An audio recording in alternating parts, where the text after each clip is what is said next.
Kia ora, welcome to Shared Lunch, brought to you by Sharesies with BusinessDesk.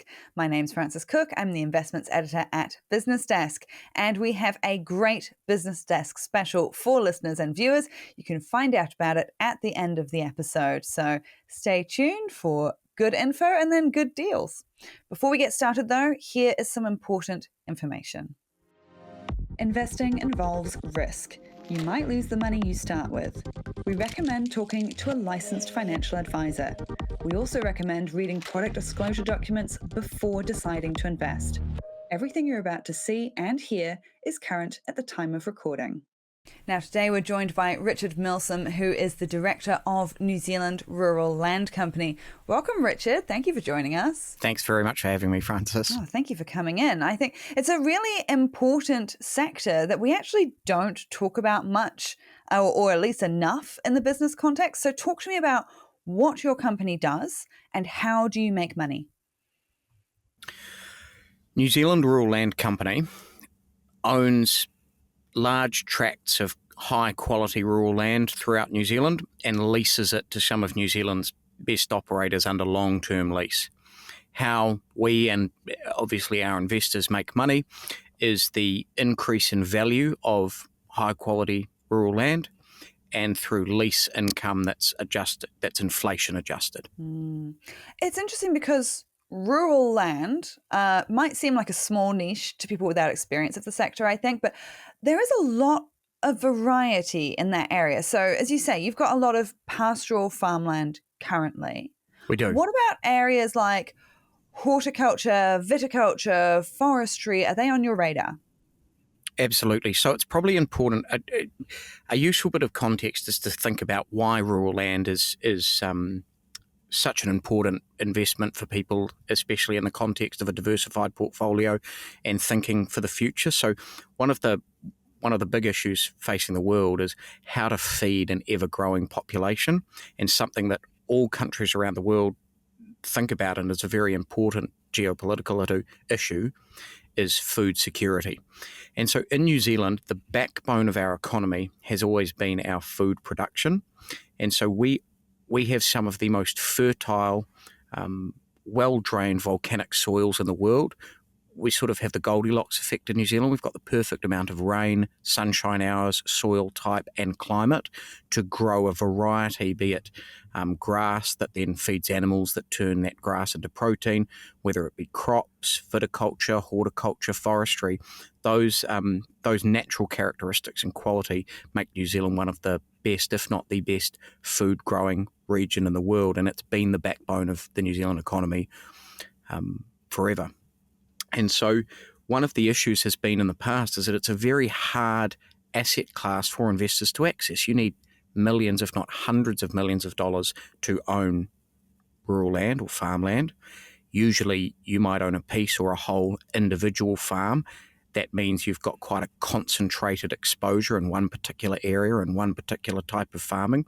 And so what we wanted to do is open up this tried and true high quality asset class to New Zealanders and to a small amount of foreign investors that want to participate and own really high quality food producing and fibre producing land in incremental shares. And Sharesies has been a big part of our journey, and own a diversified portfolio of different classes of land throughout New Zealand.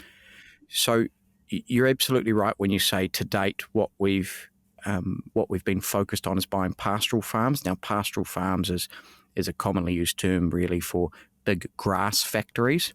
And so those grass factories, a lot of them at the moment are used for grazing cows or sheep.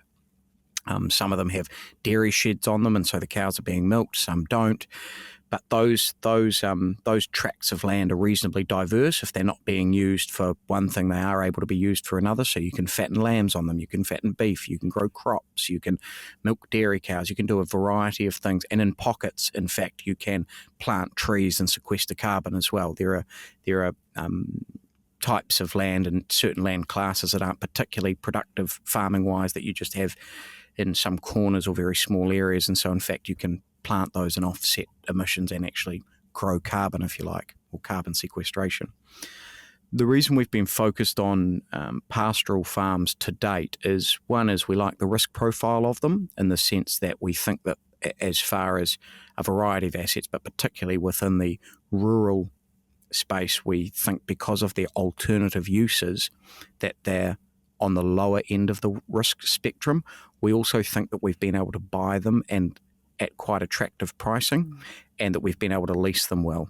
And so in 2017, what we saw a change in government policy, which effectively removed any foreign buyers from the market. Now, foreigners know the same thing that we know, that New Zealand has some of the lowest cost in terms of cost to produce any type of protein or crop, and also the lowest carbon footprint producer in the world.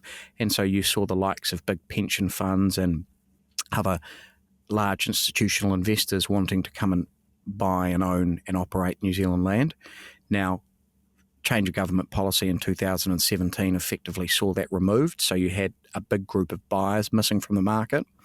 Then at the very same time, the New Zealand farm owner whose primary source of capital was in fact debt, because there wasn't the equity market set up to support money into the sector, the banks had a change of policy around how much money they wanted to allocate and how much money they wanted out to quite a leveraged agricultural sector. So the banks wanted to see principal repayments. It was harder to borrow money. So you saw this big reduction in the amount or the ability of the New Zealand buyer to be able to continue to borrow against their house or farm to continue to expand, and being that was their primary source of capital across the sector, then you saw the New Zealand buyers pull right back. And so it provided the opportunity for what we thought was a very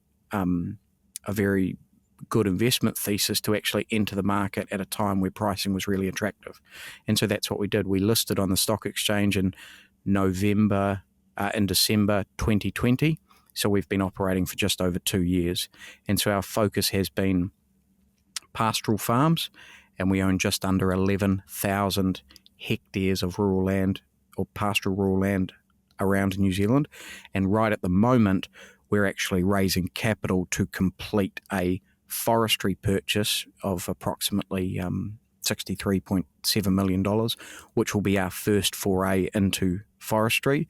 And it brings a new tenant on board, it brings a new asset class on board, and it's in a different part of New Zealand. It's our first asset that we'll own in the North Island, and so it's part of that diversification story for us as a company, adding new tenants, new geographies, and new asset classes.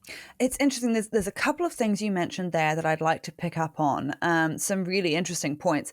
I'm going to start with, you talk about food being the backbone of New Zealand's economy. And it's true, because I've talked to a lot of economists and analysts and all the rest of it in my day job about the possibility of a recession this year. It's looking pretty likely. And one of the things they've said is that New Zealand is looking likely to get through it better. All of this is crystal ball gazing, so it comes with huge, nobody knows the future, but, likely to get through it a little better because we're such a big food producer and people always have to eat. And so that helps buffer our economy a little better. And it strikes me that that's similar to some comments that you made already in this podcast, but also last year. You were talking about how when the stock market took a dive, there were some challenging economic conditions, all of the geopolitical turmoil. And you said that really showed why rural land was an attractive asset class. So is it those sorts of factors that you're referencing there? Are there other factors that make rural land an attractive asset class to your mind?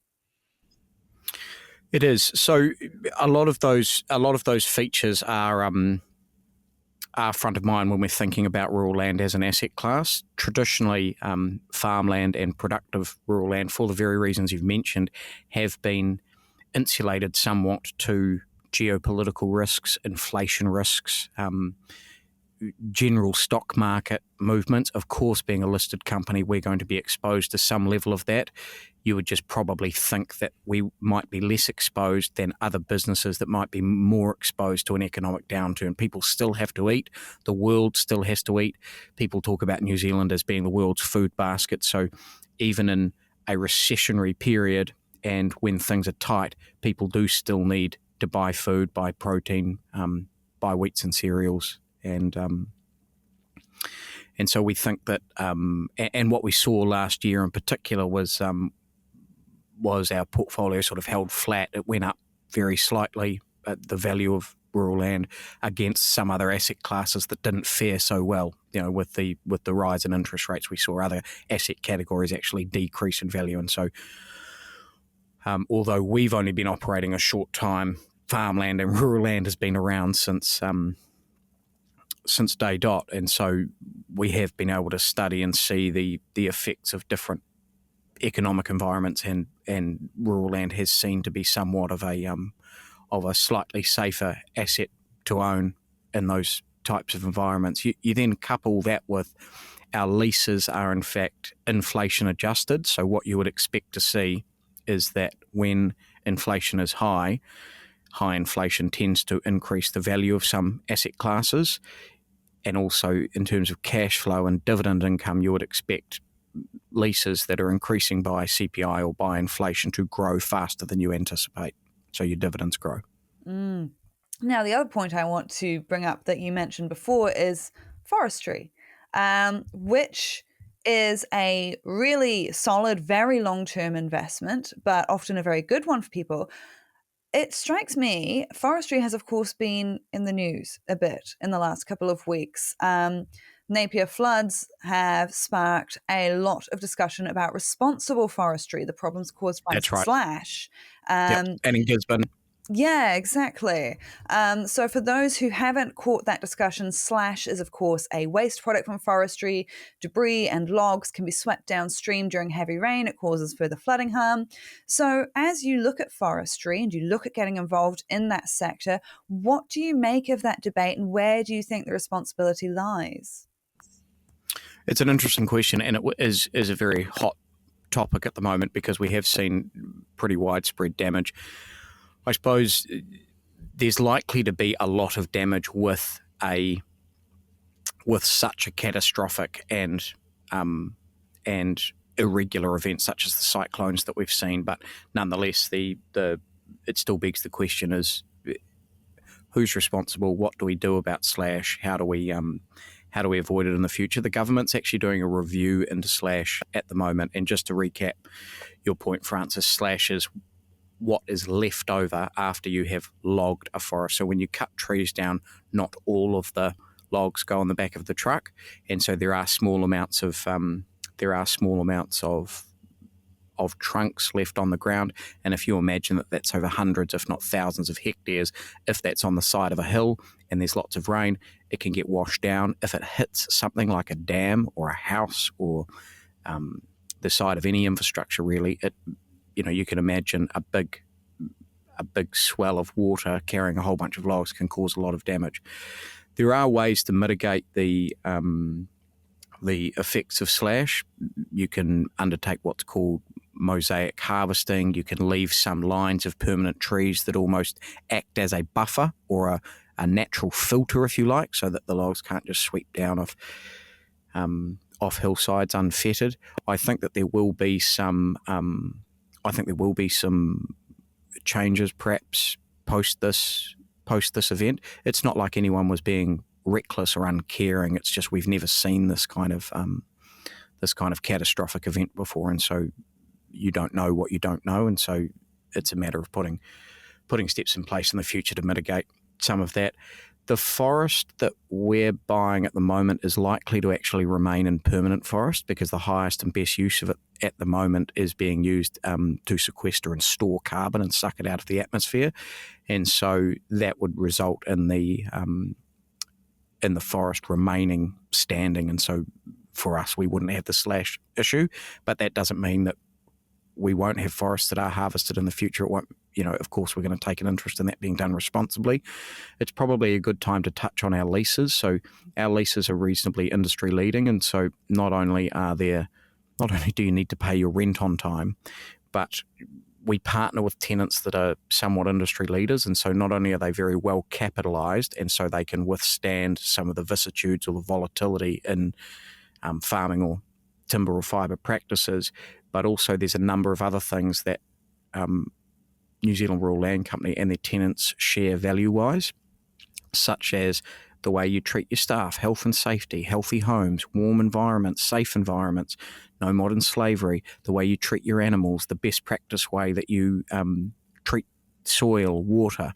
And so a lot of these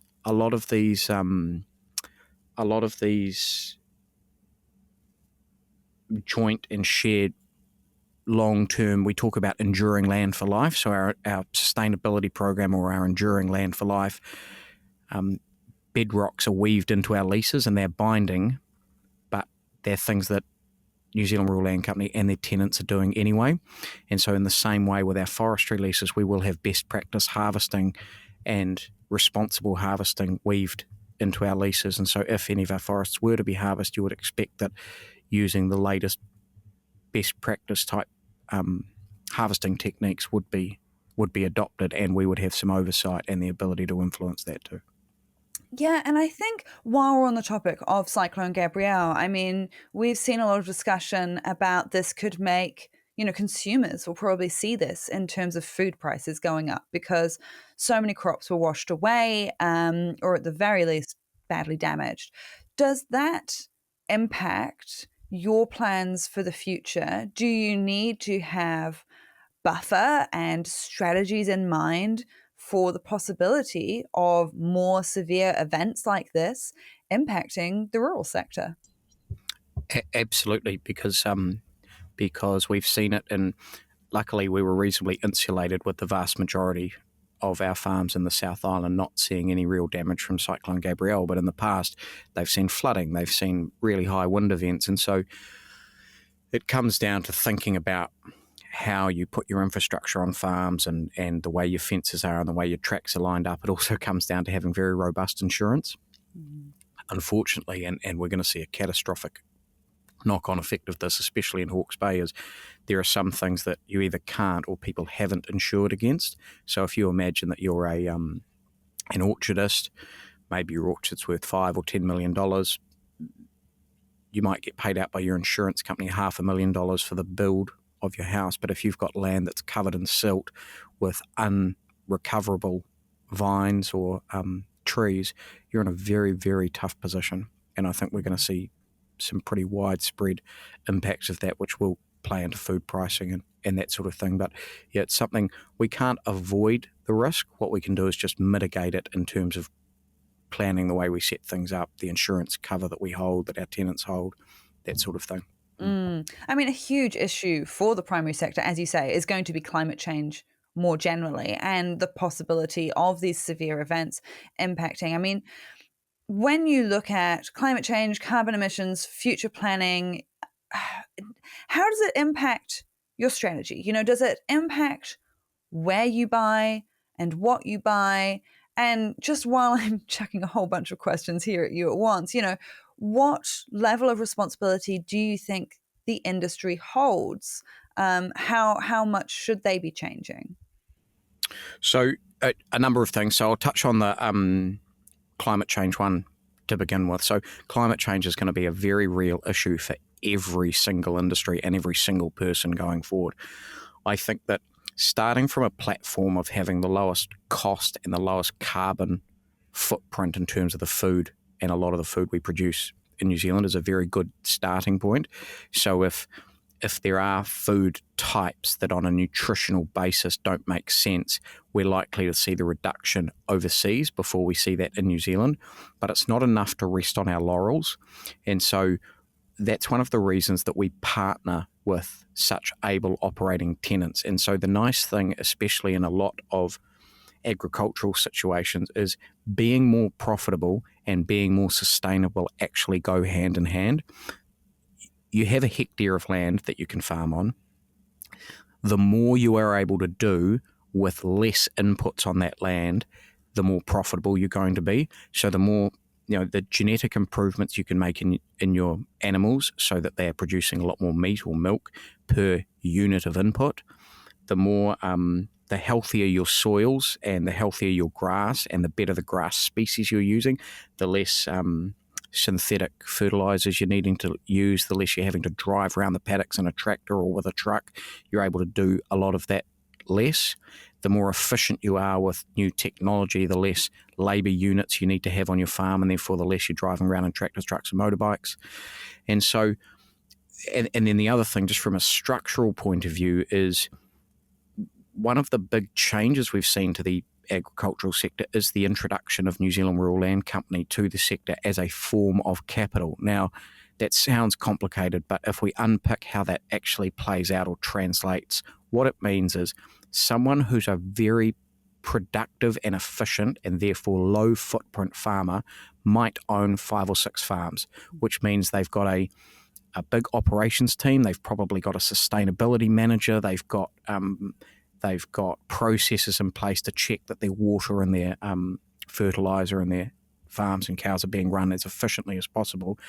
Now, if they have a small amount of profit or equity to reinvest in farming, they could buy one more farm, or they could lease from us 3 or 4 more farms. So in fact, by everyday New Zealanders being able to own farms and lease them to high quality tenants, not only are everyday Kiwis getting the exposure or the ability to democratise land ownership in New Zealand, but what you're getting is these very able operators able to farm more farms than they were 2 years ago, putting more good drivers in the driver's seat. Well, exactly. I think it's a really interesting sector. And as you say, getting more efficient, getting more out of what you have, I think is going to always be an important issue, but especially as we go into these slightly more challenging times. Are there any technological developments or even strategies that farmers are coming up with that you think are going to be brought in the future that could be interesting for your sector?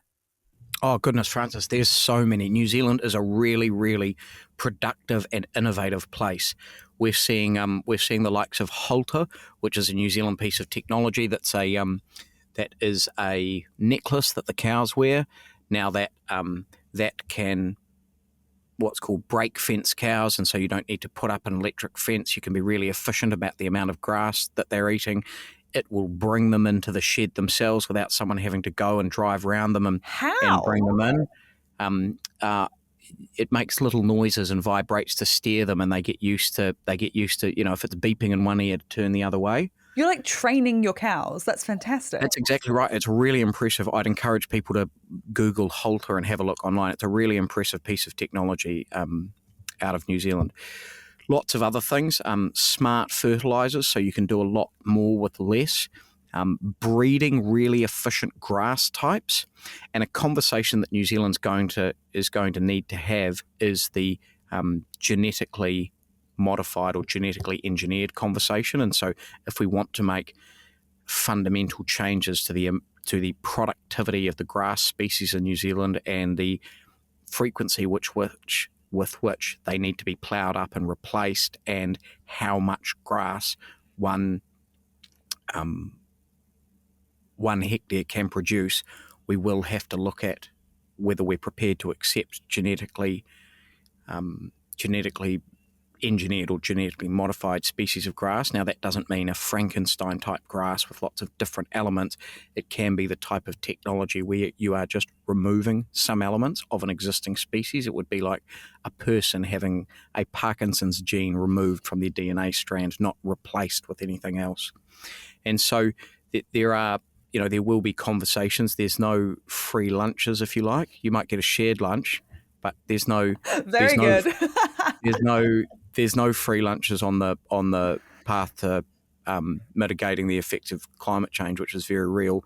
There's compromise, there's research, there's the adoption of new technologies, but there's a lot of there's an orchard a cherry orchard in the South Island that is entirely NZ0 is what it's called, and it's entirely emissions free. They've got one of the first tractors coming that's a true battery operated tractor out of the States. I mean, there are lots of innovators and technology coming out of New Zealand that's gonna help. Oh, it's fascinating. I could talk about this stuff all day because I find it fascinating what the sector comes up with. But I think we need to jump to some of the technical issues that our investors will be interested in too, because of course, as you've mentioned, you have a capital raise underway. You're looking to raise 38.5 million.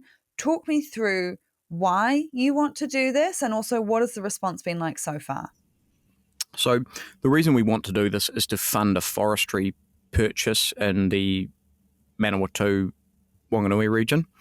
So there's a 2,400 hectare in round numbers forest that we will purchase. We have a tenant for that forest. It's a 20-year lease with annual CPI increases on the lease. The purchase of the forest is very accretive in terms of increasing the free cash flow and the dividend yield per share. So it's a very attractive acquisition for New Zealand Rural Land Company to make. Plus, it adds to our diversity of land class, of geography, and of tenant. The response so far, so our capital raise has been broken into two components. There's the institutional component, which took place and has closed. We had 100% take up of that and 50% oversubscriptions, if you like. So the institution's saying, if anyone doesn't take up their rights, I would like to take up those rights. And then at the moment, we're in the early stages of what's called our retail offer. And so you have more time for retail investors to be able to read the materials, decide whether they'd like to participate and fill out forms and come back to us. And so I'm a Sharesies investor myself, and so I got the information or the emails sent out by Sharesies the day before yesterday, telling me about it, and yesterday with the actual details. And so I'll be taking up my rights on Sharesies, and you fill out your forms, and you can also say there if there's any shortfall, i.e. if there's other people that decide not to take up their rights, you can indicate whether you'd like to buy more than just your entitlement. It is a 1-for-3 offer, and so for every 3 shares you own, you are entitled to buy 1 more share. Additionally, for every 1 share that you take up out of the rights you are entitled to, there is also a warrant. Now, a warrant is an instrument that gives you the right to buy a share for a fixed price in the future. And so these warrants have an expiry date in 2025. The strike price or the exercise price of those warrants is $1.20. So in a year's time, if the share price is $1.30 or $1.40 or $1.50, those warrants become quite valuable because you are able to exercise a warrant, meaning you can buy a share for $1.20 that you can see on the stock exchange may be worth $1.40, $1.50. I want to jump to another interesting technical issue of you recently listed on the German stock exchange as well. We did, yes. So why bother listing in a second place? What benefits does that bring to your company? So we've recently done a roadshow about New Zealand Rural Land Company through Luxembourg, Munich, Zurich, around Europe. There was a lot of interest and appetite in New Zealand Rural Land Company from that visit. We are limited by the amount of foreign investment we can take, but what we did was the Frankfurt Exchange is very works in easily with the NZX rules, and so it was quite a straightforward secondary listing. And what it means is it makes it easier and more available if any of those investors wish to transact in the shares rather than having to open an account in New Zealand and deal with a local broker if they're already based somewhere like Germany or Switzerland or the UK. Yeah. I'd be interested to know what the vibe was, for lack of a better word, when you were going around Europe and talking to some of those investors, because of course New Zealand land, New Zealand primary sector products have for a long time had a bit of a halo effect around them overseas, that 100% pure marketing, yada, yada. But there is also a pushback to that sometimes where people say, well, we could be doing better. We're not as green as we say we are. What was the feeling that you got from investors overseas? What do they think about New Zealand rural land as an investment? Do they have any concerns? The feedback was overwhelmingly positive, so positive vibes. People liked the story. They tend to have some level of affinity with New Zealand. They understand, and you're seeing it globally as you're seeing really wealthy investors and institutions buying up farmland that they can get their hands on. So you're seeing a lot of it in the US, a lot of it in Australia. It's just New Zealand being so restrictive for any foreign buyers. You can really only access with it as a domestic player, which is an advantage for us. No, the response was to the asset class very positive, and to New Zealand and its unique and strategic advantages in that space very positive. But no, so the can do better didn't come up, but I think that's probably just a knowledge gap thing as opposed to we can't do any better. We can always do better. Another issue we do need to talk about briefly is that Rob Campbell, of course, the independent chair of your organisation, for Shared Lunch listeners wondering why that name sounds familiar, been in the news a bit lately, the former chairperson of Te Whatu Ora, Health New Zealand, and the Environmental Protection Agency, EPA, lost those roles over a LinkedIn post which was deemed to have broken political neutrality requirements. It criticised the National Party, and fair to say he hasn't really backed down from the controversy since then. So is his role with New Zealand Rural Land Company still secure? Is this an issue you're keeping an eye on? I don't believe that, and nor do I believe our shareholders think that any comments that Rob's made impacts his ability to be a fiduciary of investors' money and steer the company in the right direction. So no, I don't think it impacts his role at all. Probably means he has a bit more free time, so he's able to, focus even further on Rural Land Company. But no, I don't believe it has any bearing or impact whatsoever. There we go. Well put. Thank you very much, Richard, for joining us. And thank you, everyone, for tuning in. Really appreciate having this conversation and getting your time and your insights. Oh, so I really enjoyed coming. Thanks, Francis. Thank you. All right, now that special offer that I mentioned at the beginning of the episode for Sharesies investors from Business Desk, if you use the promo code SharedLunch2023, it's all one word, you'll get $100 off an annual subscription to Business Desk, which is usually $249, including GST. Now, T's and C's, the offer only applies to new Business Desk subscribers, can only be used once per subscriber, can't be used with any other discounts. Enjoy the rest of your week. Do stay safe.